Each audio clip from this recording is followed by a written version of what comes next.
মাত্ৰ 4 দিন, কিন্তু এই 4 দিনেই সলনি হ'ব পাৰে আপোনাৰ ভাগ্য। মিথুন ৰাশিৰ বাবে 27 পৰা 30 এপ্ৰিল 2026 একেবাৰে সাধাৰণ সময় নহয়। এই সময়ত গ্ৰহ নক্ষত্ৰৰ এনে বিশেষ যোগ গঠিত হৈছে যিয়ে আপোনাৰ জীৱনত হঠাৎ পৰিৱৰ্তন, অপ্ৰত্যাশিত সুখবৰ আৰু গুপ্ত সুযোগ লৈ আহিব পাৰে। যদি আপুনি এতিয়ালৈকে অপেক্ষা কৰি আছে এই সোণালী সুযোগ এতিয়াই আপোনাৰ দুৱাৰত, কিন্তু সাৱধান, এই 4 দিনত লোৱা এটা ভুল সিদ্ধান্তই আপোনাৰ পথ সলনি কৰিব পাৰে। সাজু আছেনে নিজৰ ভাগ্যক নতুন দিশ দিবলৈ? প্ৰথমতে আহিছোঁ ধন সম্পত্তি। মিথুন ৰাশিৰ বাবে এই 4 দিনত টকা পইচাৰ ক্ষেত্ৰত একেবাৰে গুৰুত্বপূৰ্ণ সময়। এই সময়ত গ্ৰহ নক্ষত্ৰৰ অৱস্থাই দেখুৱাইছে যে আপুনি একেলগে লাভ আৰু খৰচ দুয়োটাই দেখা পাব পাৰে। প্ৰথমতে কথা কওঁ, 27 এপ্ৰিলত অলপ সাৱধান থাকিব লাগিব।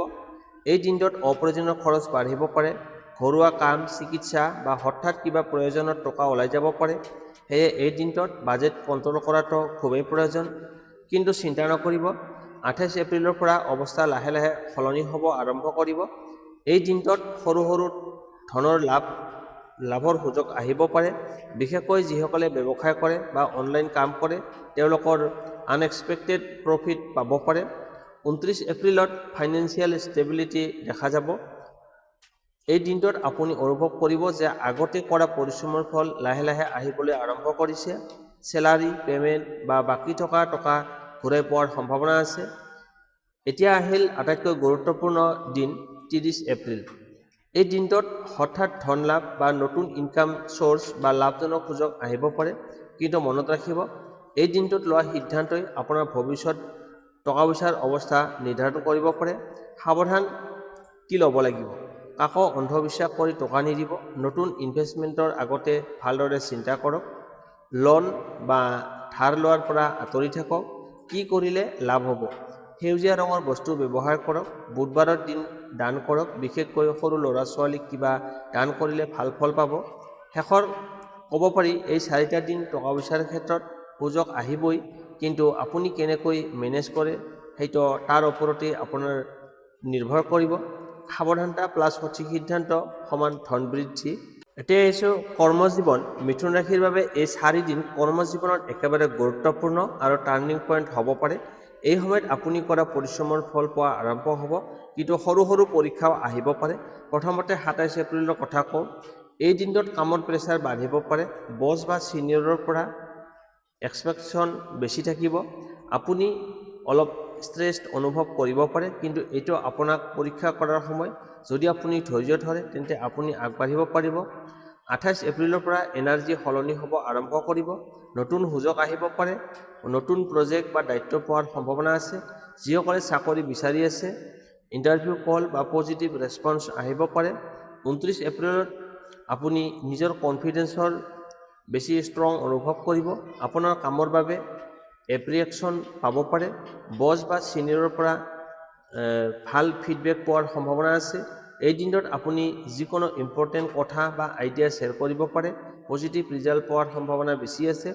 এতিয়া আহিল আটাইতকৈ গুৰুত্বপূৰ্ণ দিন, 30 এপ্ৰিল। এই দিনটোত কেৰিয়াৰ গ্ৰ'থৰ বাট খোল খাই যাব পাৰে। প্ৰমোশ্যন, ইনচেণ্টিভ বা নতুন সুযোগ আহিব পাৰে। যিসকল বিজনেছ কৰে নতুন ডিল ফাইনেল হ'ব পাৰে আৰু নতুন ক্লায়েণ্ট লাভ কৰিব পাৰে। কিন্তু এটা গুৰুত্বপূৰ্ণ কথা, সতৰ্কতা, অফিচ পলিটিক্সৰ পৰা আঁতৰি থাকিব। সকলো প্লান সকলোকে নজনাব। আননেচেচাৰী তৰ্ক বিতৰ্কৰ পৰা আঁতৰি থাকিব। কি কৰিলে সফলতা বেছি হ'ব? নিজৰ কামত ফ'কাছ ৰাখিব। ডিচিশ্যন লোৱাৰ আগতে চিন্তা কৰিব। নতুন সুযোগ আহিলে ভয় নকৰাকৈ আগবাঢ়িব। শেষ কথা, এই 4 দিনত আপুনি নিজৰ কেৰিয়াৰত নতুন স্ৰোতত লৈ যাব পাৰিব, কিন্তু সেইটো আপোনাৰ ধৈৰ্য আৰু স্মাৰ্ট ডিচিশ্যনৰ ওপৰত নিৰ্ভৰ কৰিব।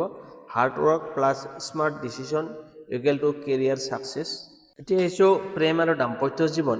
মিথুন ৰাশিৰ বাবে এই 4 দিন প্ৰেম আৰু দাম্পত্য জীৱনত অলপ চেঞ্চিটিভ কিন্তু গভীৰ পৰিৱৰ্তন সময়। এই সময়ত সৰু সৰু কথা ডাঙৰ হ'ব পাৰে আৰু সঠিকভাৱে হেণ্ডেল কৰিলে ৰিলেশ্যনশ্বিপ আৰু মজবুত হ'ব পাৰে। প্ৰথমতে 27 এপ্ৰিল। এই দিনটোত ভুল বুজাবুজি হোৱাৰ সম্ভাৱনা বেছি আছে। সৰু কথা বা ভুল বুজাবুজিৰ পৰা তৰ্ক বিতৰ্ক হ'ব পাৰে। সেয়ে এই দিনটোত আপুনি অলপ শান্ত থাকিব লাগিব। যি কথা ক'ব ভাবি ক'ব, কাৰণ এই দিনে কোৱা কথাবিলাক গভীৰ প্ৰভাৱ পেলাব পাৰে। 28 এপ্ৰিলৰ পৰা অৱস্থা সলনি হ'বলৈ আৰম্ভ কৰিব। কমিউনিকেশ্যন ভাল হ'ব। আগতে হোৱা সমস্যাবিলাক লাহে লাহে সমাধান হ'ব। যদি আপুনি ৰিলেশ্যনশ্বিপত আছে তেতিয়া এই দিনটোত আপুনি নিজৰ পাৰ্টনাৰৰ লগত খোলাখুলিকৈ কথা পাতিব পাৰে। যিসকলে ছিংগেল হৈ আছে তেওঁলোকৰ জীৱনত নতুন কাৰোবাৰ এণ্ট্ৰি হ'ব পাৰে, যি প্ৰথমতে বন্ধুত্বৰ ৰূপত আহিব, পিছত প্ৰেমলৈ ৰূপান্তৰিত হ'ব। 29 এপ্ৰিল এই দিনটোত বণ্ডিঙৰ বাবে খুবেই ভাল। ৰিলেশ্যনশ্বিপত ইণ্টিমেচি বা ট্ৰাষ্ট বাঢ়িব। পাৰ্টনাৰৰ পৰা ছাপৰ্ট পাব। দাম্পত্য জীৱনত যিসকলে মেৰিড তেওঁলোকৰ একেলগে সময় কটোৱা সম্পৰ্ক আৰু মজবুত হ'ব। এতিয়া সেই 30 এপ্ৰিল এইটো হৈছে ইম'চনেল আৰু ৰোমান্টিক দিন। ছাৰপ্ৰাইজ, গিফ্ট বা বিশেষ মুহূৰ্ত হ'ব পাৰে। পাৰ্টনাৰৰ লগত সম্পৰ্ক নতুন স্তৰত যাব পাৰে। যিসকলে আগত কোনো সমস্যা পাই আছিল এই দিনটোত পুনৰ মিলনৰ সম্ভাৱনা আছে। কিন্তু এটা গুৰুত্বপূৰ্ণ কথা, ইগ' আঁতৰাই ৰাখিব, সঁচা অনুভূতি প্ৰকাশ কৰক, সন্দেহ নকৰিব, বিশ্বাস ৰাখক। কি কৰিলে ৰিলেশ্যনশ্বিপ আৰু ভাল হ'ব? সময় দিয়ক, সৰু সৰু কথাত এপ্ৰিচিয়েট কৰক, অনেষ্টি, কমিউনিকেশ্যন বজাই ৰাখক। শেষত এই 4টা দিন প্ৰেমত আপোনাৰ পৰীক্ষা কৰিব, কিন্তু সেই পৰীক্ষা পাৰ কৰিলে আপুনি পাব একেবাৰে গভীৰ আৰু সঁচা সম্পৰ্ক। ভালপোৱা মানে কেৱল অনুভৱ নহয়, বুজাবুজি আৰু বিশ্বাসো লাগে। এতিয়া আহিছোঁ ভাগ্য। মিথুন ৰাশিৰ বাবে 27 পৰা 30 এপ্ৰিলত ভাগ্য সম্পূৰ্ণ বন্ধ নহয়, কিন্তু 100% ওপৰত নাথাকে। মানে নিজৰ চেষ্টা থাকিলে ভাগ্য সহায় কৰিব। 27 এপ্ৰিলত অলপ শ্ল' ফল পাব পাৰে, কিন্তু 28 আৰু 30 এপ্ৰিলত ভাগ্য একেবাৰে আপোনাৰ পক্ষত থাকিব। এই দিনত নতুন কাম আৰম্ভ আৰু ইম্পৰ্টেণ্ট ডিচিশ্যন ল'ব পাৰে। মনত ৰাখিব, ভাগ্য কেৱল সাহসী মানুহকেই সহায় কৰে। শুভ তাৰিখ, শুভ সংখ্যা, শুভ ৰং আৰু প্ৰতিকাৰ। শুভ তাৰিখ 28 আৰু 30 এপ্ৰিল আপোনাৰ বাবে যথেষ্ট শুভ হ'ব। শুভ সংখ্যা 5 আৰু 6, শুভ ৰং সেউজীয়া আৰু হালধীয়া। প্ৰতিকাৰ হিচাপে বুধবাৰে ভগৱান গণেশৰ পূজা কৰক, সেউজীয়া বস্তু ব্যৱহাৰ কৰক, সৰু ল'ৰা ছোৱালীক মিঠাই দান কৰক। মিথুন ৰাশি, মনত ৰাখিব এই 4 দিন সাধাৰণ নহয়। এই সময়ত আপোনাক 2টা পথ দিব, এটা সুযোগৰ, আনটো ভুল সিদ্ধান্তৰ। প্ৰশ্ন হৈছে আপুনি কোনটো বাচিব। যদি আপুনি সঠিক সময়ত সঠিক পদক্ষেপ ল'ব পাৰে, তেন্তে এই 27 পৰা 30 এপ্ৰিলতেই আপোনাৰ জীৱনত নতুন অধ্যায় আৰম্ভ হ'ব পাৰে। যদি আপুনি বিশ্বাস কৰে যে ভাল সময় আহি আছে, কমেণ্টত লিখক য়েছ। আৰু যদি এই ভিডিঅ'টো শ্বেয়াৰ কৰক, কাৰণ হয়তো আপোনাৰ এজন বন্ধু এই সুযোগটো অপেক্ষা কৰি আছে। আৰু ছাবস্ক্ৰাইব কৰিবলৈ নাপাহৰিব, কাৰণ আপোনাৰ ৰাশিৰ পৰৱৰ্তী ডাঙৰ আপডেট বহুত সোনকালে আহি আছে। সুযোগে আহি আপোনাৰ দুৱাৰত খুন্দিয়াই আছে। এতিয়া সিদ্ধান্ত হৈছে আপোনাৰ।